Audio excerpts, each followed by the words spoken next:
മക്കളെ എല്ലാവർക്കും നമസ്കാരം. Welcome to super notes. ഇന്ന് നിങ്ങളുടെ ഒരുപാട് സംശയങ്ങൾ ഞങ്ങൾ ഇന്ന് തീർത്തു തരാം. അതായത് പ്രധാനമായിട്ടും 3 സംശയങ്ങളാണ്. ഒന്ന്, ദേവസ്വം ബോർഡിൽ ജോലി കിട്ടിയാൽ അത് സർക്കാർ ജോലിയാണോ? ഒന്നാമത്തെ ഡൗട്ട്. രണ്ടാമത്തെ, ഇത് സെക്യൂർ ആണോ? അതായത് കുറച്ച് കഴിയുമ്പോൾ നമ്മളെ പിരിച്ചിടുമോ? എന്തെങ്കിലുമൊക്കെ സംഭവിക്കും. അത് കഴിഞ്ഞ് മൂന്നാമത്തെ ഡൗട്ട്, ഇതിന് പെൻഷൻ ഉണ്ടോ? ബാക്കിയുള്ള ആനുകൂല്യങ്ങളൊക്കെ ഉണ്ടോ? PF ഉണ്ടോ? ദെൻ HRA ഉണ്ടോ? അങ്ങനെ ഒരുപാട് സംശയങ്ങൾ ബാക്കിയെല്ലാം നമ്മുടെ കമന്റ് ബോക്സിൽ ഇങ്ങനെ ഒത്തിരി വന്നിട്ടുണ്ടായിരുന്നു. അതെല്ലാം നമുക്കിന്ന് കോമൺ ആയിട്ട് നമുക്ക് ഡിസ്കസ് ചെയ്യാം. നമുക്ക് അവിടെ ഫസ്റ്റ് ക്വസ്റ്റ്യൻ ഇതാണ്. ദേവസ്വം ബോർഡ് ഒരു സർക്കാർ ജോലിയാണോ? ഓക്കെ, അപ്പൊ അവിടെ എങ്ങനെയായിരിക്കും അത്? അതായത് ഒത്തിരി കുട്ടികളുടെ സംശയം, ഇതൊരു ബോർഡല്ലേ, അതായത് ഈ ബോർഡ് ആയതുകൊണ്ട് തന്നെ ഗവൺമെന്റിന്റേതായിട്ടുള്ള രീതിയിലാണോ ആനുകൂല്യം കിട്ടുക, ശമ്പളം കൃത്യമായിട്ട് വരുമോ, അതൊക്കെയാണ് അവരുടെ ഏറ്റവും പ്രധാനപ്പെട്ട സംശയം എന്ന് പറയുന്നത്. ഇതില് കൃത്യമായിട്ട് പറയുകയാണെങ്കിൽ സാറേ, ഗവൺമെന്റ് ജോലിയേക്കാൾ നല്ലതെന്ന് ഒരു പക്ഷേ പറയാൻ പറ്റുന്ന ഒരു ജോലിയാണ്. ക്രിസ്റ്റൽ ക്ലിയർ ആയിട്ട് പറയാം, ഇതൊരു ഗവൺമെന്റ് ജോലി അല്ല, ഒരിക്കലും അല്ല. അതായത് നിങ്ങളിപ്പോ കമ്പനി ബോർഡ് അസിസ്റ്റന്റ് ആയിട്ട് കയറി, ഗവൺമെന്റ് ജോലിയല്ല.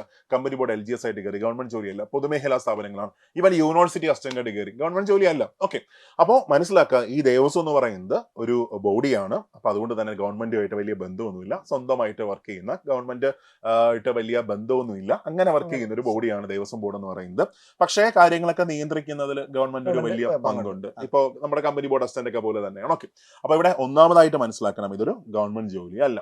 അത് കഴിഞ്ഞ് പിന്നെ ബാക്കി പറഞ്ഞു തന്ന കാര്യങ്ങൾ, അതായത് ഗവൺമെന്റ് ജോലി അല്ലെന്ന് പറയുമ്പോൾ ഇവിടെ യൂസ് ചെയ്യുന്ന റൂൾ എന്ന് പറയുന്നത് KSR ആണ്. തീർച്ചയായും സർവീസ് റൂൾസ് കറക്റ്റ് ആണ്. അത് നമ്മുടെ സർവീസിലുള്ള ഗവൺമെന്റ് സർവീസിലുള്ള ആളുകൾ ഫോളോ ചെയ്യുന്ന അതേ റൂൾ തന്നെയാണ് ഇവിടെ യൂസ് ചെയ്യുക. അപ്പൊ ഒരുപക്ഷെ ഗവൺമെന്റ് ജോലിയേക്കാൾ ഒരുപടിയും കൂടെ നമുക്ക് മുകളിൽ നിർത്താൻ പറ്റുന്ന ഒരു ജോലി തന്നെയാണ് ഈ പറയുന്നത്. അതായത് ഒന്ന് പറയുകയാണെങ്കിൽ അടുത്ത കാലത്തെങ്ങും ഈ തിരുവിതാംകൂർ ദേവസ്വം ബോർഡിന് ഒരു പ്രശ്നങ്ങളും ഏശാൻ സാധ്യതയില്ലാത്ത, നമ്മുടെ തിരുവിതാംകൂർ ദേവസ്വം ബോർഡ് പ്രസിഡന്റുമായിട്ടുള്ള മീറ്റപ്പിലൊക്കെ അദ്ദേഹം പറയുണ്ടായി, അത്രയും സ്ട്രോങ് ആയിട്ടുള്ള ഒരു ബോർഡ് തന്നെയാണ് തിരുവിതാംകൂർ ദേവസ്വം ബോർഡ്. പക്ഷേ കേരള ഗവൺമെന്റ് കീഴിലുള്ള മറ്റ് ബോർഡുകൾക്ക് എന്തെങ്കിലും സംഭവിച്ചാലും തിരുവിതാംകൂർ ദേവസ്വം ബോർഡ് സ്ട്രോങ് ആയിട്ട് ഇങ്ങനെ നെഞ്ചും വിരിച്ച് നിൽക്കും. ഏതാണ്ട് 1450 കോടിയിലധികമാണ് അവർ ഇപ്പോൾ തന്നെ ഒരു ബാങ്ക് ബാലൻസ് ആയിട്ട് ഇട്ടേക്കുന്നത്. അതിൽ നിന്നുള്ള ഇൻട്രസ്റ്റ് ആണ് ഒരു പെൻഷൻ തന്നെ കൊടുത്തിരിക്കുന്നത്. ഓക്കെ, അപ്പൊ ഇവിടെ ഒന്നാമതായിട്ട് ഞാൻ പറയാം, ഇതൊരു ഗവൺമെന്റ് ജോലിയല്ല. പക്ഷേ ഗവൺമെന്റ് ജോലിയും കാര്യം സ്ഥിരതയുള്ള സെക്യൂർ ആയിട്ടുള്ള ഒരു ജോലിയാണ്.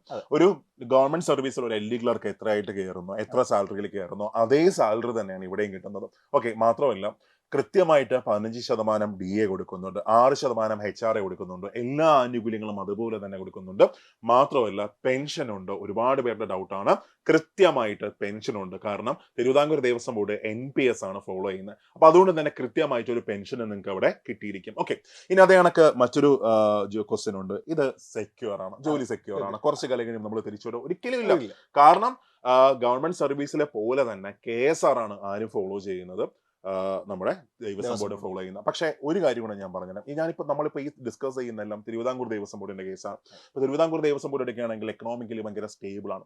അപ്പോൾ അതേപോലെ തന്നെ ഗുരുവായൂർ ദേവസ്വം ബോർഡ് എടുക്കുകയാണെങ്കിൽ എക്കണോമിക്കലി ഭയങ്കര സ്റ്റേബിൾ ആണ്. അപ്പോൾ ഈ ദേവസ്വം ബോർഡുകൾക്കൊന്നും തന്നെ സാലറിയിൽ ഡിലേയോ അങ്ങനെയൊന്നും വരാൻ ചാൻസ് ഇല്ല. ഇപ്പം തിരുവിതാംകൂർ ദേവസ്വം ബോർഡിന്റെ കേസ് എടുത്താൽ 1-ാം തീയതിക്ക് അപ്പുറം ഇതുവരെ സാലറി പോയിട്ടില്ല. അതായത് 1-ാം തീയതി ഒരു ഡേറ്റ് ഉണ്ടെങ്കിൽ കൃത്യമായിട്ട് അവിടെ സാലറി നിങ്ങൾക്ക് കിട്ടിയിരിക്കും. സാലറി ആയിക്കോട്ടെ, ആനുകൂല്യങ്ങളായിക്കോട്ടെ, എല്ലാം നിങ്ങൾക്ക് കിട്ടിയിരിക്കും. ഓക്കെ, മാത്രമല്ല പക്ഷേ ചില ദേവസ്വം ബോർഡിന്റെ കേസ് ഞാൻ എടുക്കുകയാണ്. For example Malabar Devaswom board എടുക്കുകയാണ്. അപ്പൊ മലബാർ ദേവസ്വം ബോർഡ് എടുക്കുകയാണെങ്കിൽ അവിടെ ഫിനാൻഷ്യലി ദേവസ്വം ബോർഡ് അത്ര സ്റ്റേബിൾ അല്ല. അപ്പൊ അതുകൊണ്ട് കൃത്യമായിട്ട് കൃത്യ ദിവസങ്ങളിൽ തന്നെ ശമ്പളം കിട്ടുമെന്ന് നമുക്ക് പറയാൻ പറ്റത്തില്ല. പക്ഷേ തിരുവിതാംകൂർ ദേവസ്വം ബോർഡ്, ഗുരുവായൂർ ദേവസ്വം ബോർഡ് ഒക്കെ ആണെങ്കിൽ വളരെ എക്കണോമിക്കലി സ്റ്റേബിൾ ആണ്. അപ്പൊ അതുകൊണ്ട് അവിടെ ഒരു പ്രശ്നം എന്തില്ല, വരാനില്ല. ഓക്കെ, അപ്പോൾ പിന്നെ അടുത്ത മറ്റൊരു കാര്യം കൂടെ പറയാനുള്ളത്, ഓക്കെ, അതെ, Thiruvithamkoor Devaswom board KSR follow ചെയ്യുന്നത് കൊണ്ട് തന്നെ ഒരു ഗവൺമെന്റ് എംപ്ലോയിക്ക് എന്തൊക്കെ ആനുകൂല്യങ്ങൾ കിട്ടുന്നുണ്ടോ ആ ആനുകൂല്യങ്ങളെല്ലാം തന്നെ അവർക്ക് ഇവിടെയും കിട്ടും. ഇവൻ പെൻഷന്റെ കേസ് അടക്കം ഒരു ഗവൺമെന്റ് സർവീസിൽ ഒരാൾക്ക് എത്ര പെൻഷൻ കിട്ടുന്നോ അതേ പെൻഷൻ തന്നെ എവിടെയും കിട്ടും, ദേവസ്വം ബോർഡിലും കിട്ടും. അവിടെയും ഒരു സംശയത്തിന്റെ ആവശ്യം വരുന്നില്ല. അതായത് ഈ പെൻഷനൊക്കെ നിന്ന് പോകുന്ന ഒരു സംശയം വേണ്ട. കാരണം അവരുടെ റിസർവ് ഫണ്ടിന്റെ പലിശ മാത്രം എടുത്തിട്ടാണ് ഇവർ പെൻഷൻ. അത് പഴയ എംപ്ലോയീസ് ആണ് റിസർവ് ഫണ്ടിന്റെ പലിശ എടുത്ത് കൊടുക്കുന്നത്. പക്ഷേ ഇപ്പൊ NPS വന്നത് കൊണ്ട് തന്നെ ആ ഇഷ്യൂ വരുന്നില്ല. കാരണം ഇപ്പൊ ഗവൺമെന്റ് ആണ്, അതായത് സെൻട്രൽ ഗവൺമെന്റ് ആണ് എന്ത് ചെയ്യുന്നത്, NPS ഫണ്ടിൽ നിന്നാണ് ഇപ്പൊ പെൻഷനും ബാക്കിയെല്ലാം പോകുന്നത്. ആ ഒരു ടെൻഷനും വരാനില്ല. അപ്പോൾ ഇതൊരു സെക്യൂർ ജോലിയാണോ? അങ്ങനത്തെ ഒരു സംശയം വേണ്ട. ഇതൊരു സെക്യൂർ ജോലിയാണ്. ഒരു ഗവൺമെന്റ് ജോലിയെക്കാളും സ്റ്റേബിൾ ആയിട്ടൊരു ജോലി തന്നെയാണ്. കൃത്യമായിട്ട് പെൻഷൻ കിട്ടുന്നുണ്ട്, ആനുകൂല്യങ്ങളെല്ലാം കൃത്യമായിട്ട് വരുന്നുണ്ട്. ഒരു കാര്യം കൂടെ ഞാൻ പറയാം, ഇപ്പൊ ഒരാൾ ഗവൺമെന്റ് സർവീസിൽ കയറുകയാണെങ്കിൽ അയാൾക്കൊരിക്കലും കൃത്യമായിട്ട് DA ഉണ്ടോ എന്ന് ചോദിച്ചാൽ ഇല്ല. DA കുറെ കാലമായി ഇപ്പൊ കൊടുക്കുന്നില്ല. പക്ഷെ ദേവസ്വം ബോർഡിൽ കൃത്യമായിട്ട് 15% DA കൊടുക്കുന്നുണ്ട്. ഇപ്പൊ നമുക്ക് മറ്റൊരു സ്ഥലത്താണ് താമസിക്കുക, അല്ലെങ്കിൽ ഒരു 15 കിലോമീറ്റർ അപ്പുറത്താണ് നമ്മൾ താമസിക്കുന്നതെങ്കിൽ 6% HRA കൊടുക്കുന്നുണ്ട്. അങ്ങനെ എല്ലാ ആനുകൂല്യങ്ങളും അവർ കൃത്യമായിട്ട് ഫോളോ ചെയ്യുന്നുണ്ട്. ട്രാവൽ അലവൻസുകൾ, ഒരു ക്ഷേത്രത്തിൽ നിന്ന് മറ്റൊരു ക്ഷേത്രത്തിലേക്ക് പോകണമെങ്കിലുള്ള ട്രാവൽ അലവൻസുകൾ, ഇതൊക്കെ കൃത്യമായിട്ട് ദേവസ്വം ബോർഡിൽ കിട്ടുന്നുണ്ട് എന്നുള്ളതാണ്. അപ്പൊ അങ്ങനത്തെ ഒരു മൊത്തത്തിൽ നോക്കുകയാണെങ്കിൽ നല്ലൊരു ജോലിയാണ്.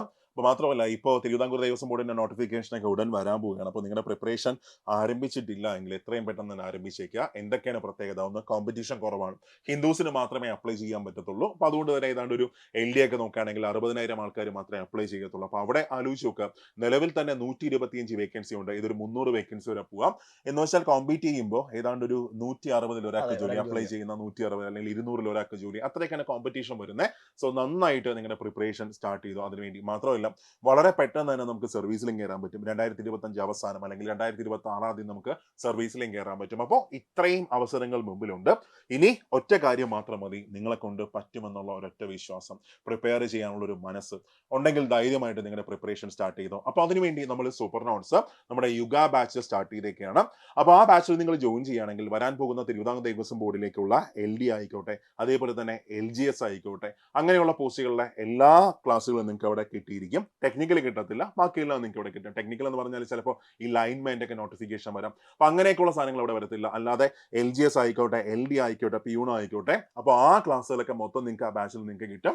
വെറും 250 പേർക്ക് മാത്രമേ ബാച്ചിൽ ജോയിൻ ചെയ്യാൻ പറ്റത്തുള്ളൂ. സോ ആഗ്രഹമുള്ള എല്ലാവരും പെട്ടെന്ന് തന്നെ ജോയിൻ ചെയ്തോ. ജോയിൻ ചെയ്യാനായിട്ട് 8281223366 എന്ന് പറയുന്ന നമ്പറിലേക്ക് ബന്ധപ്പെടാം. അല്ല എന്നുണ്ടെങ്കിൽ നമ്മുടെ ആപ്പ് ഡൗൺലോഡ് ചെയ്ത് നിങ്ങൾക്ക് നേരിട്ട് വേണമെങ്കിൽ എന്ത് ചെയ്യാൻ പറ്റും, പർച്ചേസ് ചെയ്യാനായിട്ട് പറ്റും. ഇവിടെ ഒരു കാര്യം പ്രത്യേകം ശ്രദ്ധിക്കുക, നമ്മുടെ ബാച്ച് അധിക നാളുകൾ മുന്നോട്ട് പോകത്തില്ല. കാരണം ബോധി ബാച്ചൊക്കെ ആണെങ്കിൽ എത്രയോ സ്പീഡിലാണ് 4 ദിവസം കൊണ്ട് ബാച്ച് ഫില്ല് ചെയ്യുക. അതേപോലെ തന്നെ യുഗ ബാച്ചും ഫില്ല് ആയിക്കൊണ്ടിരിക്കുകയാണ്. അപ്പോൾ നിങ്ങളുടെ സീറ്റ് നിങ്ങൾ ഉറപ്പിക്കുക. കാരണം ഇനി അടുത്തൊരു ബാച്ച് എപ്പോഴായിരിക്കും നമ്മൾ സ്റ്റാർട്ട് ചെയ്യാന്നുള്ളത് നമുക്ക് കൃത്യമായിട്ട് പറയാൻ പറ്റില്ല. അതുകൊണ്ട് എത്രയും പെട്ടെന്ന് തന്നെ എന്ത് ചെയ്യുക, നിങ്ങൾ ഈ ബാച്ചിലേക്ക് ജോയിൻ ചെയ്യുക. അടിപൊളിയായിട്ട് നിങ്ങളുടെ പ്രിപ്പറേഷൻ സ്റ്റാർട്ട് ചെയ്യുക. കാരണം കിട്ടാനുള്ളൊരു ജോബാണ്, നിങ്ങൾക്ക് കിട്ടാനുള്ള അല്ലെങ്കിൽ നിങ്ങൾക്ക് അർഹതപ്പെട്ട, ഒന്ന് കഷ്ടപ്പെട്ടാൽ കിട്ടാനുള്ള ഒരു ജോലിയാണ് ഇത്. നിങ്ങൾ എന്ത് ചെയ്യരുത്, നിങ്ങൾ നഷ്ടപ്പെടുത്തരുത് എന്നുള്ളതാണ് പറയാനുള്ളത്. അല്ലെങ്കിൽ താഴെ ഒരു ഗൂഗിൾ ഫോം ഇട്ടിട്ടുണ്ട്, അത് നിങ്ങൾ ഫില്ല് ചെയ്തേക്കുക. എന്തെങ്കിലും സംശയം ഉണ്ടെങ്കിൽ നമ്മളെ മെന്റേഴ്സ് നിങ്ങൾ തിരിച്ച് കോൺടാക്ട് ചെയ്ത് അതെല്ലാം തീർക്കുന്നതായിരിക്കും. അപ്പോൾ നമുക്ക് ക്ലാസ്സിൽ കാണാം.